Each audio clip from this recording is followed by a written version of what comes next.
What's up, guys? Back again with another episode. So, quarantine edition NFL draft recap, where we have three guests: Alan Shiram, Ethan from Ethan and Mike's Sports Podcast, and we have Mark Grace all the way from Hawaii.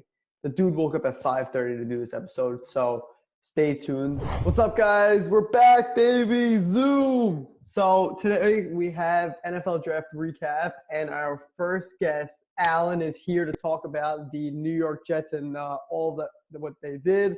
But before we do that, Duco Clothing. Shout out Duco Clothing. You see it, baby. We love you guys. Thank you so much for sending us the clothing, and let's go. Dial it in, baby. Dial it in. Okay, so Alan, without further ado, let's talk about the Jets, man.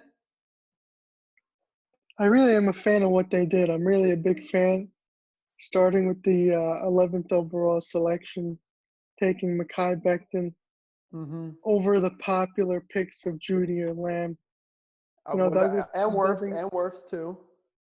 Wirfs was the top offensive lineman on the board, but Becton is more of a pure left tackle that Douglas was looking for. I agree. Douglas, in my eyes, was looking to slide Wirfs over to guard, but we have enough guard depth and Van Roten and Alex Lewis filling out those spots. McGovern, too, could play a little guard. We drafted a guard in the 4th round. Yeah. So I'll put my reaction right here. Here it is. Judy.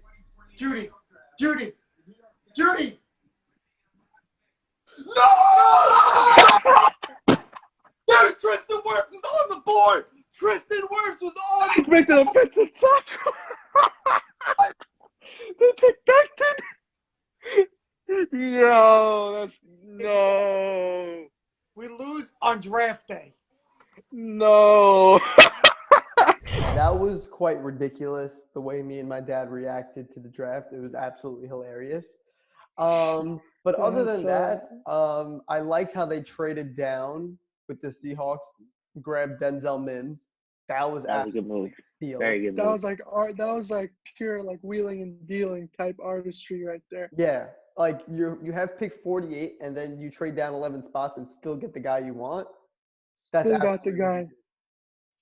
He was projected before the draft to go between picks 15 and 22, anywhere from Denver to Minnesota spot in the first round. To get him at 59, even at 48, people were saying people wouldn't have blinked if he was taken at 48. It would have been and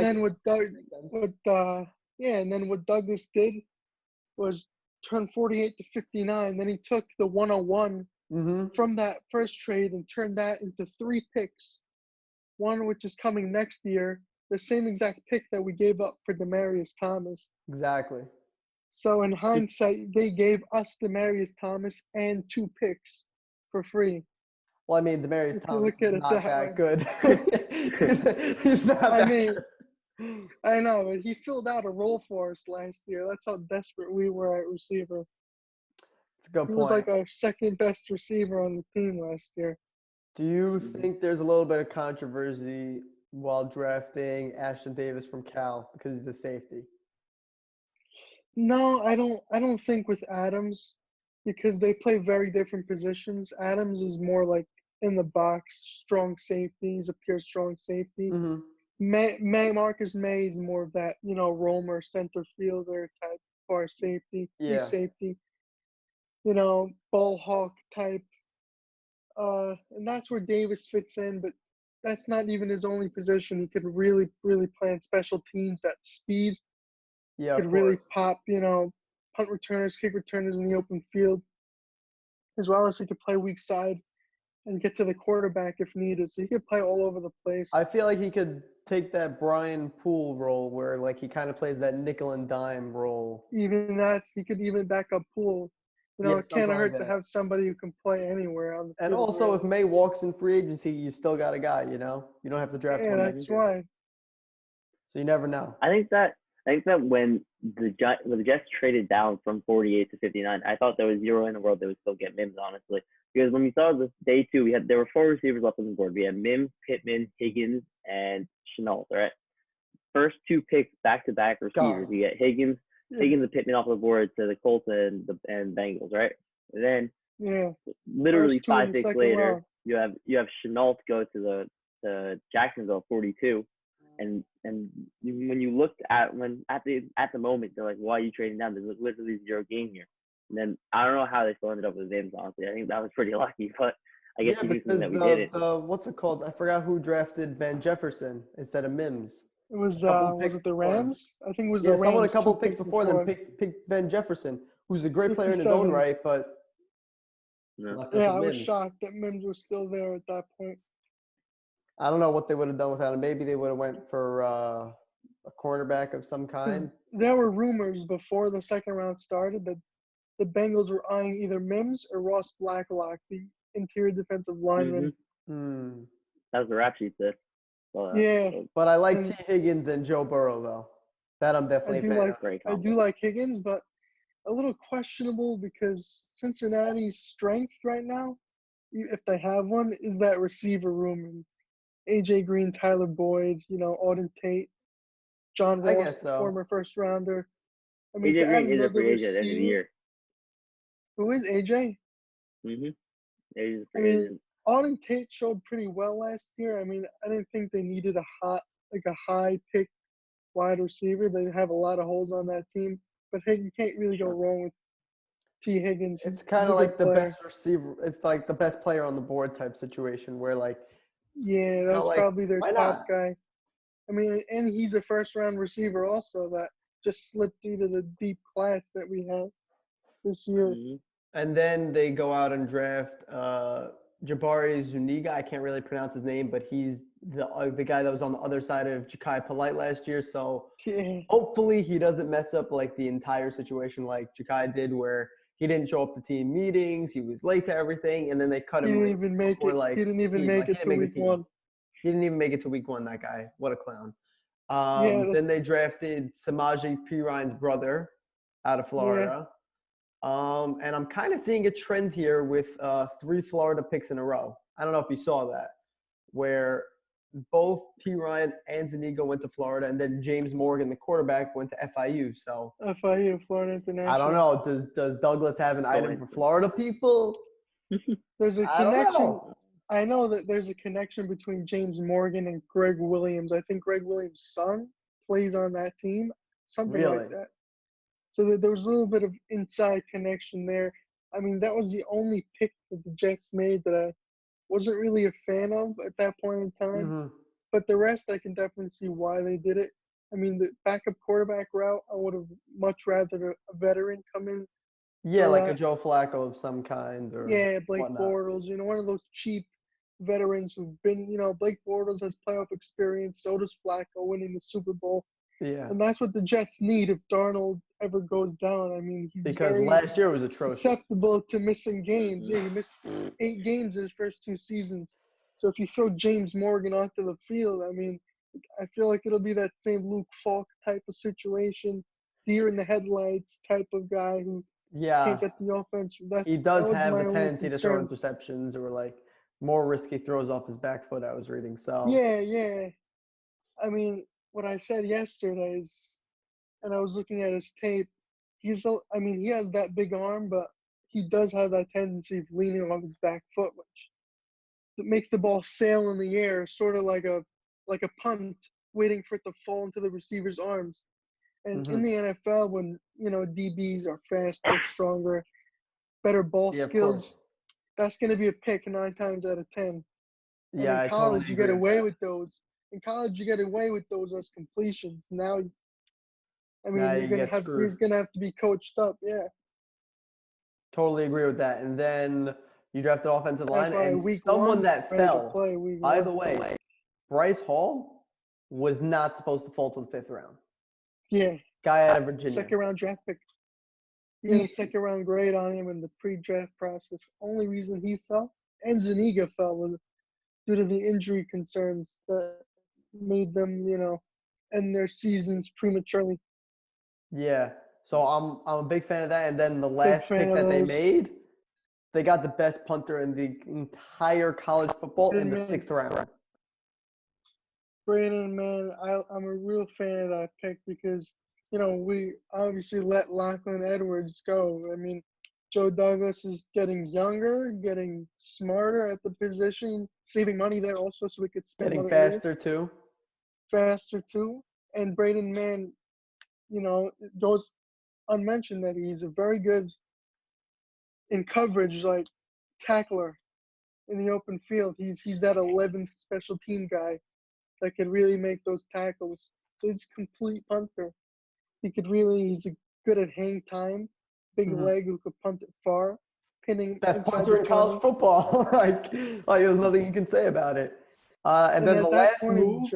Come on, the last move, you trade pick 211 for a former second-round cornerback, Quincy Wilson, who, by the way, also went to the University of Florida. So technically 4 guys from Florida coming in from the draft, but we'll leave that on the side. Very good move. Very good move by Douglas. I think it was a good move. How could you not? Yeah, only because of the fact that you give up 211 for a former 47th overall pick in Wilson. So, the upside's still there. He's young. He's like 23, 24 years old. Like, why not test him 24 years out? old. He came into the league prematurely. And, I don't – he even said he wasn't ready to play. And the Colts have like a more of a zone scheme under their defensive coordinator, Eberflus. I feel like he'll fit perfectly into Greg Williams' scheme. Yeah. That, press, the same Trumaine Johnson role was supposed to be played, but we all know how that turned out. Clown. Absolute clown show, that guy. He was a joke. Mm-hmm. Alan, thank you so much for coming on today. We really appreciate that. And thank you. Go Jets. Of course, bro. Let's see how the season turns out. I hope it's better than the past two. Yep. So now we got the Giants pick. So Lawrence, take it away, baby. All right. 2 things I want to do before I start. First thing, I did not shave because I didn't have a choice. Very big one. To all people watching, I would have shaved. I would have gotten my I didn't have the choice. Right. And then second thing I wanted to say was, if you go back to listen to the first part of the podcast with Alan, I sneezed halfway through. I don't know if you see it. I run up the camera. I got a quick sneeze, and I wanted to see if anyone would notice that. But if you did, I didn't even notice that. Whatever. Let me know. Very clear. All right. Now we talk about our Giants. Giants, I really like what we did. This is the thing. I went into day one saying, okay, we're either going to draft Simmons or we're going to get a tackle. And the truth is, there were 4 tackles. All of them had their ups, all of them had their downs. Like Wirfs, we said, okay, maybe he's on the guard, maybe he's a right tackle to start. But when you're drafting number 4 overall, you're not drafting a right tackle. You're drafting a left tackle. You need a guy that can come in and play left tackle right away. You know that. So that was our issue with Wirfs. Beckham, we all know, everyone knows the issues about Beckham, but at the same time, he still is a left tackle, so it's not completely dead with him. And then your options were left between Wills and Thomas.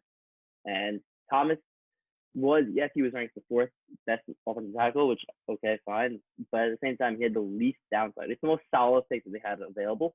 And I am a fan of passing up on Simmons because, yes, we do need Simmons, but I think that getting an offensive line to Daniel Jones and just seeing if he actually is the guy is way more important to this year's Giants, who aren't going to be making the playoffs and getting a defensive player into the building. Because we will need defense at some point. We need to address our linebacker spot. We signed 2 free agents.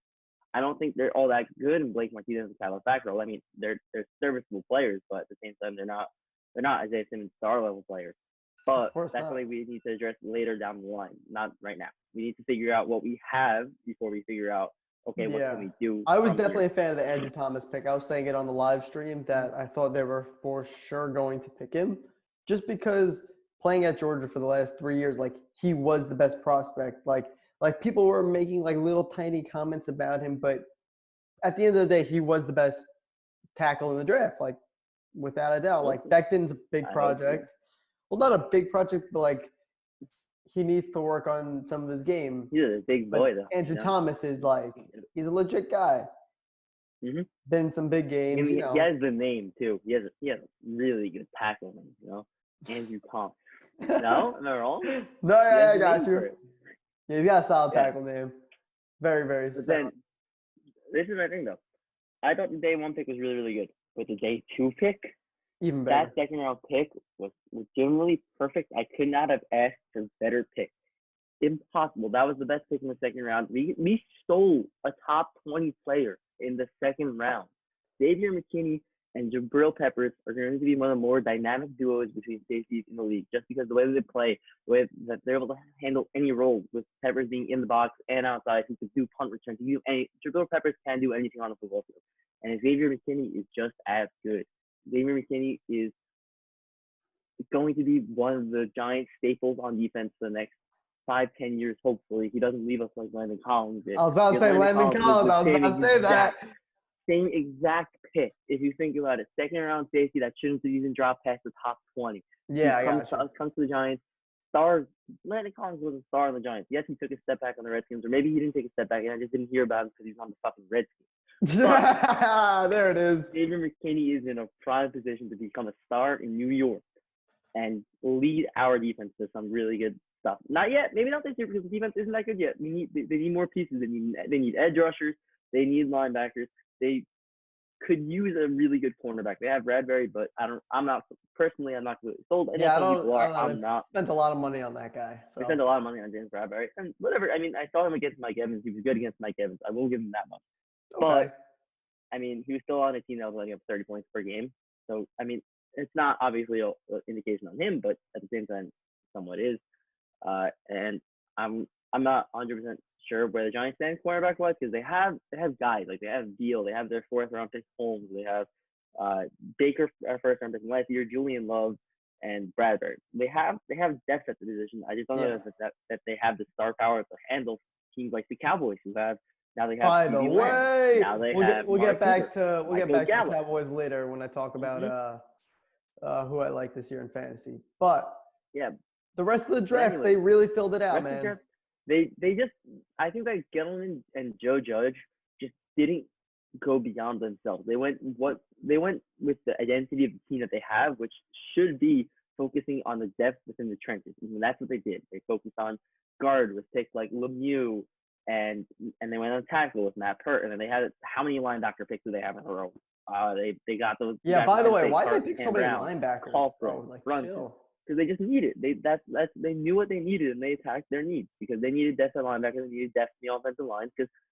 And we have guys like Solder who's getting older. We needed the guy that can be able to come in right after Solder's contract ends this year.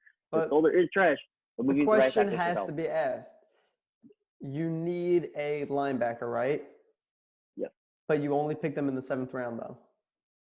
I mean, yes, but at the same time, they have guys for now. They have Blaise Martinez. They have Fackrell. I mean, it can be okay for now. It's a spot that they do need to address in the future. Yeah. But as of right now, they're just okay.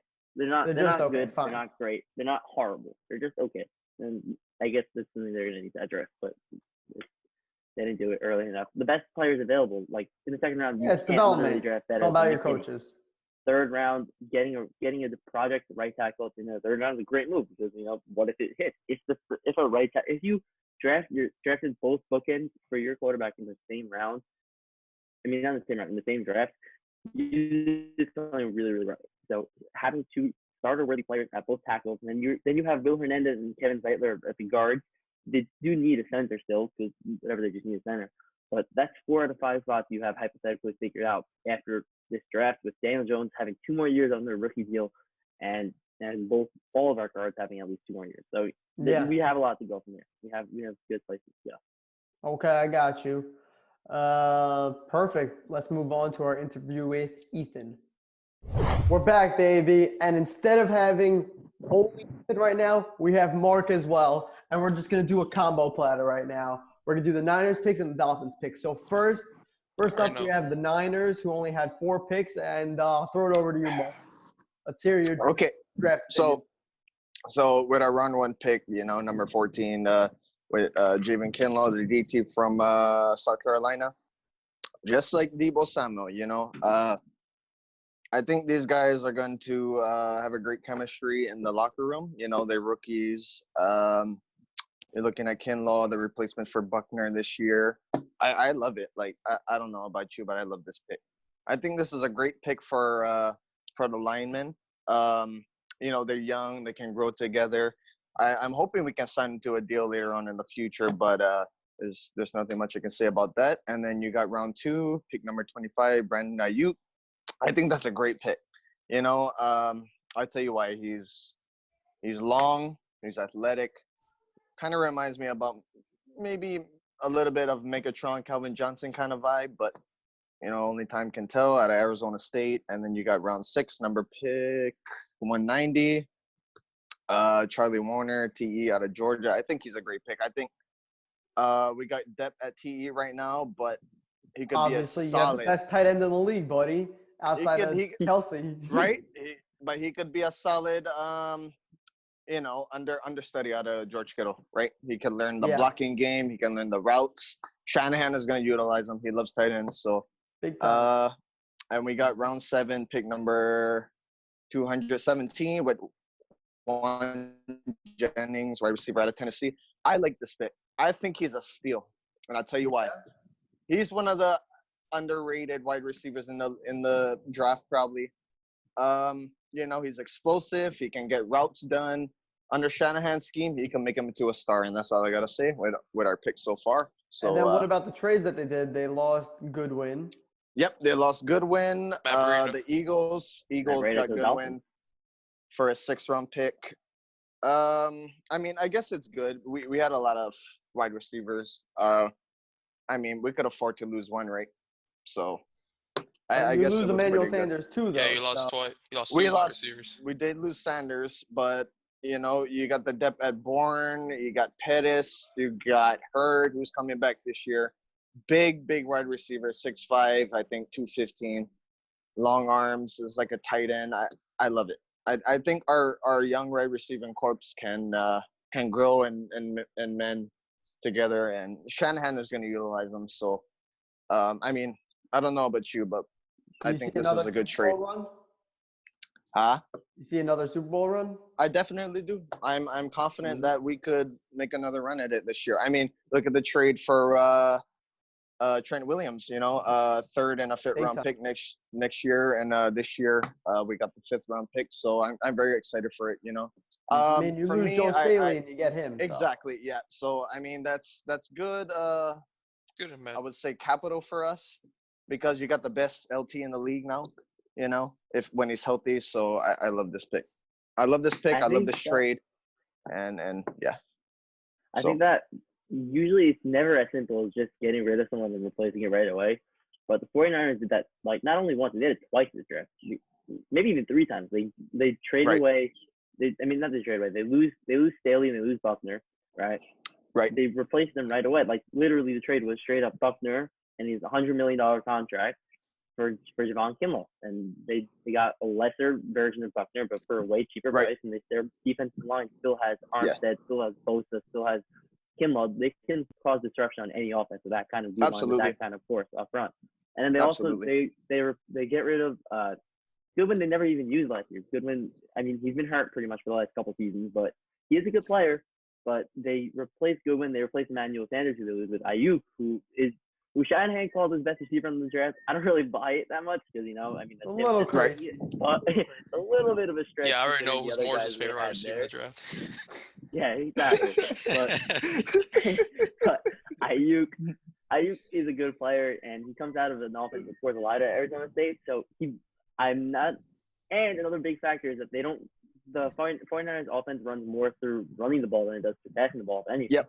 So these complementary receivers like Samuel and Ayuk, who are big guys who can get yards after the catch, are great fits for this offense. And I feel like the 49ers did an amazing job in this draft addressing their needs.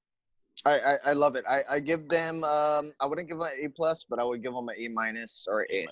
They did very, very well in this draft. I would give them somewhere in that A range. And now let's transition to you, Ethan, with your Miami Dolphins and the 800 picks they had. It felt like it though. But our first pick was Tua Tagovailoa. Really love the pick there. I just see a star potential. I know he's a risk factor, like everyone says, a risk factor because of his hip, his wrists, all things you can think of. But I think Tua, in the long run, he'll be Grace starting quarterback for us in the long run for It's all Miami. about protecting him, Ethan. Oh, That's and really all it comes down to. speaking of protection, we brought in Austin Jackson, our number 18 I love that. pick, I love that pick. I love that pick. I think that's a solid pick for you guys. which was I solid. don't know Indeed. about you. Very It good. was, Very it good. was pick. solid for us because it helps Yeah. protect Tua in the long run, especially when Roger Goodell is legit going like this. Fans say, "Don't worry, we got protection." I will tell you right now that offensive line is crucial in any championship run or playoff run or whatever you're doing. Everything's very crucial. Everything's winning on the line, Yeah, it's one in the trenches, as they say. as they say. That's very true. Absolutely. I feel So bad for the Jersey guy down in Miami. Oh yeah, with our next pick, this guy, Noah.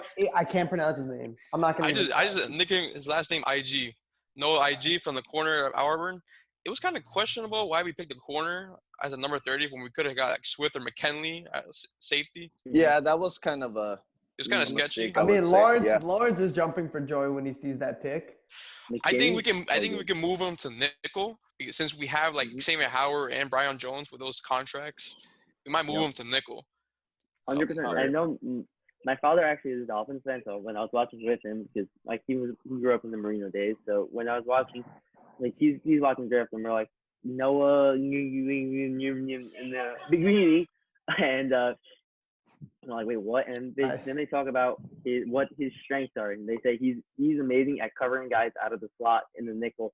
That's just his talent. Yeah. So he does, in fact, fit in with what they were going for on defense and defensive plays. A lot of man defense. Yeah, especially since they need to cover guys like that. Yeah, so he fits. Especially since Brian Flores is a defensive mind coach when he was with the 100%. Patriots. Which is this draft overall was defense and a bit of offense. Yeah, so it definitely was. I don't really know anything else about like the players from the rest of the draft, but one player that I do know is Curtis Weaver because yes, I am a Boise State fan, and Curtis Weaver in the fifth round is an absolute steal. Curtis Weaver, I've been watching him. Absolutely. Yeah, I saw his highlights. He was pretty good off the line. What would make you a fan of them, though? I mean, they're blue field. The blue field. Blue field. Oh well, I mean, you gotta look at Alabama. If I'm being real, I like their blue field. You gotta look at South Carolina though. They've been coming out with great talent. Oh yeah, that's very true. 3-4 years, right? I mean, Kinlaw, number 14 pick, right? Dropped to the Niners. Debo Samuel last year. What round was he? Like, well, I mean, you can third, go fourth Clowney, round? no? Clowney was South Carolina too. Yeah, so I mean, they've been producing a lot of talent. So I mean, what are you gonna do? You know. I don't know. I'm just a little biased when it comes to Boise State. As weird as it sounds. With our last pick, we picked up Malcolm Perry, a wide receiver out of Navy. He was a starting quarterback for Navy, which is very interesting. We might see him as like a Taysom Hill in Miami, you know, if you think on it. Even though he's undersized, he's 5'8", he only weighs 186. But he can be a stud for us. I can see that on third downs. Outside of those picks, who is your favorite from rounds 2 to 7? 2 to 7, I really like Robert Hunt out of Louisiana. I really like him. He's good protection. It's good protection for Tua. Then again, I could always say that same thing to Malcolm Perry because I remember my first episode was talking about that with Navy and Army. But I really like Malcolm Perry. He's very fundamental. He can be running back for you, wide receiver, or quarterback. You just never know. Yeah. I know. I was like, why are they doing that? Yeah. I know because we had like a rookie long snapper last year that replaced John Denny, our longtime long snapper, which was kind of questioning why we picked the long snapper in the 6th round pick. But overall, if I would give a grade for Miami's pick, I'll give them a B+ on the draft. We got they are the team that improved the most out of any team in this draft. The Miami Dolphins got the most better. I don't know how exactly the English if that worked there, but they improved the most of their picks. Just I will say this: and draft size. They got instantly better after this draft, not including the trades and everything. They got instantly better after this draft, and I'm looking forward to Miami's football. You know. Yeah, we have a tough schedule, but we'll see how it runs. I'm looking forward to it because play their 49ers. Well, you got New England, and then you got New York, and New England didn't do. They picked a kicker in the 5th and the New York, baby. Let's do it. Mostly. Okay, I agree. to rapid fire, boys. I want a quick opinion on these 5 topics. You ready? Quick. Yeah. Lawrence, thoughts on Jordan Love? Okay, so I'm gonna give you a quick one. Jordan Love is going to be. Jordan Love represents a ticking time clock for Aaron Rodgers. What's happening now is they said, Aaron Rodgers, Yep. you have 2 years left, you have 3 years left, whatever it is, how many time you have left, you are on a clock now, and Jordan Love will take over at the end of this clock. But what I don't understand, and another big thing that they did here, and not only Jordan Love, this is just the fact that the total I'm kind of extrapolating, but they drafted A.J. Dillon, a running back, in the second round, which I thought was so stupid. Why would they do that? I have no idea, and that's why I didn't really like what the Packers did this draft. Otherwise, I think Jordan Love's a fine pick. He lasted to 26, which is steal at that position. But otherwise, I don't know what this Packers are doing. He's a Like, development they didn't project. help- That's really what it comes down Especially to. since they came out of the NFC Championship game. Yeah, and I they didn't disagree improve with their you. team through the draft. I think they did very well when they drafted Jordan Love. He could be an understudy to Aaron Rodgers. Can learn a lot from him, like how we learned from Brett Favre. I don't know how many years ago, but look what happened though. They ended up leading Green Bay to a championship. I think that was very, very smart of Rodgers to take an understudy for Brett Favre. I think that was like unbelievably smart. So I think it could be the same for Jordan Love too. You know, if he can learn from one of the great quarterbacks that this league has ever seen, I mean, I don't see why not Green Bay couldn't be like It's how they history once all were, over right? again. Okay, Yeah. next rapid fire question. Ethan, thoughts on Jalen Hurd? Wow, this one's a shocker if anybody thought Jalen Hurts was going to Philly. I thought he was going to go for Pittsburgh, because Pittsburgh has Big Ben. He's Pittsburgh looked hurt. like that was the choice. It looked like it that looked was like the he was choice. going to be picked for Pittsburgh, but Pittsburgh passed on him, and then Philly, out of all teams, picked a quarterback in the second round, even though they had Carson Wentz with his big contract he has. I don't know, man. It's just, I think just for insurance-wise, because Carson Wentz gets injured a lot, which is very good key concept. I But they think don't Wentz play might the be out the same. door soon.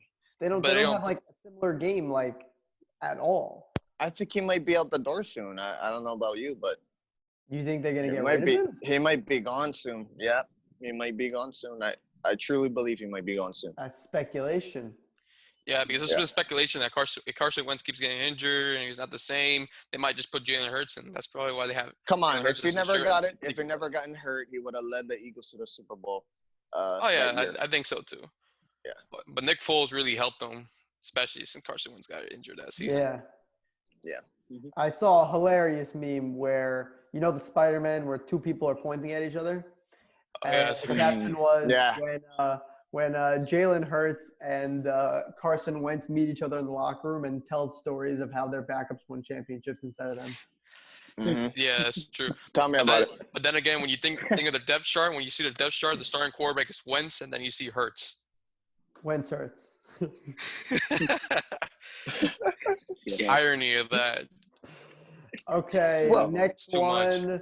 Mark, I'm going to you for Roger Goodell. And just Roger Goodell throughout the draft looking like he's an absolute clown, drunk, couldn't speak, couldn't muster a sentence together. That wasn't his element. He needs to be in front of a crowd to produce his so-called ego. That's Goodell. Like, come on. Goodell and at one point, he was reading the card upside down. I don't know. I have nothing to say. I just love my picks. That's all. I mean, when he announced the picks, I was happy. So, I mean, what else do you want me to say? That's very true. Okay, and now last question. I want one pick from all 4 of us for one player that was drafted that you like for fantasy next year. You can repeat, but you have to say you copied Morris. When you say it, CeeDee Lamb. I absolutely think this was a steal for the Cowboys. At 17, he is going to produce like an animal next to Amari Cooper. Because what the hell are you supposed to do? You guard Amari Cooper and you guard CeeDee Lamb. Like, you got to have 2 top flight cornerbacks, and the people in that division are going to go crazy just in general. Yeah, I could not agree more with that. Okay, he will go off. I will say I'm gonna disagree with you here in saying that the player I'm most excited for isn't CeeDee Lamb, because if we're talking fantasy only fantasy, not talking real life. CeeDee's impact in real life will probably be bigger than fantasy. We're talking about a guy who's going to be a second to third receiver in this offense. Michael Gallup, in his own right, is a really, really good player. Yeah. Michael Gallup put up really good numbers as the WR2 last year for the Cowboys. So the player I'd say I'm most excited for in fantasy football this year, as that was just drafted, was Clyde Edwards-Helaire, 32nd pick for the Chiefs. They drafted themselves a running back who can really catch. He's a really good passing game running back who fits perfectly into their offense. And you don't draft a running back in the first round unless you're going to use him extensively. He knows how to win. He knows how to put up points. He knows how to score touchdowns. We've seen this all throughout his entire college career, his entire life, past season, where they went to the national championship and won. He's going to get fed. He's going to be a top 25 pick in this year's fantasy, where Damian Williams was picked last year, maybe even a little bit higher, because as a first round pick, he comes with a pedigree and comes with an expected workload that Damian Williams didn't have. So you could see him theoretically being a top 17 pick in this year's draft, or RB2 for most possible teams. He's going to get drafted highly in this year's draft. I don't really know exactly how he produces. I think he will. But that's just where he's going to be drafted, and that's. I like that call. I think he's kind of like a Maurice Jones-Drew, like that small guy running through the tackles, being able to catch, being able to produce. And people forget Maurice Jones-Drew was a beast. Oh yeah, that man was. He was. Okay, question. What about defense? Now we're talking about offensive guys. What about the defensive I didn't even get guys? my point. I mean, we're trying to just pick one fantasy player. Quick thing, I was gonna say I agree with Lawrence. I love the pick that the Chiefs did, and I think he's gonna do pretty well in the AFC West, especially since the AFC West didn't really pick any defense. So he can be starting up pretty soon at running back. It's gonna be Damian Williams at the helm first for running back, but he will produce more for fantasy later on in the season. Okay, that's what Mark, I feel on that. Who's your pick for fantasy this year? Someone's gonna absolutely destroy Lamb. Lamb will destroy it. Dallas is gonna utilize him perfectly. I know. Mike McCarthy is a wide receiving genius. He'll use them. Perfect. Okay. Perfect. And what about you, Ethan? Last guy. On offense? Yeah, just anyone that you saw that was drafted, like a Jerry Jeudy or Joe Burrow or someone like that you think is going to do amazing. I can see DeAndre Swift doing amazing with the Lions. I think they finally can get their running back they've been looking for since the 90s. Which the Lions been waiting for Barry Sanders, you know. I just feel like DeAndre Swift can be their guy. He can catch. He can run the ball for them. And I just really think the Lions can improve, and especially if they want to win now with Matthew Stafford aging, you know. Yeah. For them, they need to win now. Win now. Yeah. Matthew Stafford is it. They won't win for They won't they're running win out for of time, another though. 10 years. They won't win for another 10 years. 100%. They won't. They don't have the pieces right now. They don't even have cats. They can't. I mean, their best thing to happen to them was drafting Akuda, right? Third pick. Shit. And like, I'm just trying to give some love to the Lions. 3 or 4 years. They don't get love. I mean, come on. They don't get love. My Finns barely get any love, so what are you talking about? The only time you hear about the Dolphins in the news is if we do something bad. Right? Or we beat Philly by surprise. That's it. And Stephen A. on First Take with Max would be nailing you guys. I mean, come on, what is there to nail about? There's nothing to talk about the Dolphins, right? Yeah, don't talk about Jay Cutler thinking he was a great quarterback for us. Come on, Miami beats them once a year. No, am I crazy? They beat New England once a year. Well, we beat the Jets something the Jets can't do. We almost beat the Jets twice a year. You can say the same for the Patriots. I mean, Miami always loses to the Patriots every year or a year or two, you know. So I was surprised we beat them at Gillette State. We haven't beat them there since 2008. Have you remember that game when you guys won in overtime? Crazy game. I don't believe it. Like, I got on my chair and I just walked out the door and went on my day, you know. I said it's gonna be a good day if Miami won. Okay. Last question. Last question. This is for you, Mark. So you live in Hawaii right now, right? Yep. You wake up super early for footballs on Sundays. Yeah, I do. That's wild. Like I love even football. earlier than people in like California and whatever. I'm a big football fan. I love football. My dad is a big football fan. My mom not too much, but my dad is a very, very big football fan. So Is that a Niners flag behind you? definitely is. You see it? Wow. Wow. You see it? Very Look cool. at him go. Hey, that landscape in the background though looks nice. Yeah, real Really nice. nice. Huh? The sun is coming up right now. If y'all can. Oh, Great. beautiful. It's really kind of good. it's grayish over here, so there ain't no sun here. Yeah, there's not too much sun outside in New York right now. It's kind of Yeah. rainy. Yeah, I Same love thing the right weather. here. Same thing right here. Usually the sunshine stay here, but right now it's too grayish. Yeah, I love the Okay, weather here. thank you Awesome. guys. Thank you. I appreciate you taking the time to be a part of this episode. And catch us next week.